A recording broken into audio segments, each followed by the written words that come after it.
YCP అధినేత జగన్ పులివెందుల పర్యటన ముగిసింది. ఓటమి తర్వాత సొంత నియోజకవర్గంలో 3 రోజుల పాటు ప్రజా దర్బార్ నిర్వహించడంతో పాటు పలు కార్యక్రమాల్లో పాల్గొన్న ఆయన ఇవాళ పర్యటన ముగించుకుని కుటుంబ సభ్యులతో కలిసి బెంగళూరు వెళ్లిపోయారు. పులివెందులలో 3 రోజులు చాలా బిజీగా గడిపారు జగన్. ఓటమికి గల కారణాలపై పార్టీ శ్రేణులతో విశ్లేషించారు.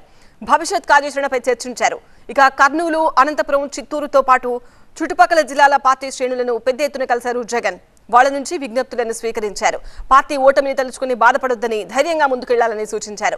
భవిష్యత్ మనదే అన్న ధైర్యాన్ని వాళ్లలో నింపే ప్రయత్నం చేశారు జగన్.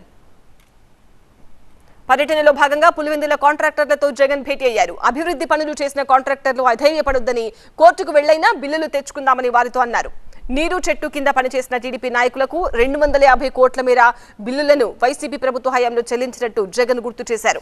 వైసీపీ పాలనలో 4.5 ఏళ్లు ఎలాంటి ఇబ్బందులు లేకుండా బిల్లులు చెల్లించామని, కాంట్రాక్టర్లు కాస్త ఓపిక పట్టాలని సూచించారు. వైసీపీ హయాంలో చేసిన పనులకు బిల్లులు చెల్లించకపోతే కోర్టుకెళ్లైనా బిల్లులు తెచ్చుకుందామన్నారు జగన్. సొంత నియోజకవర్గంలో వైఎస్ జగన్ కు అడుగడుగునా సాదర స్వాగతం లభించింది. ఆయన్ను కలిసేందుకు కార్యకర్తలు, ప్రజలు పులివెందుల క్యాంపు కార్యాలయానికి క్యూ కట్టారు. తమ సమస్యలు జగన్ కు వివరించారు. దీంతో గెలిచినా ఓడినా ప్రజల పక్షానే ఉంటానని వారికి జగన్ భరోసా ఇచ్చారు. మొత్తంగా మాజీ సీఎం జగన్ 3 రోజుల పర్యటన బిజీగా సాగింది. కార్యకర్తలు, నాయకులు, అభిమానులు, కాంట్రాక్టర్లను ఆయన కలిశారు.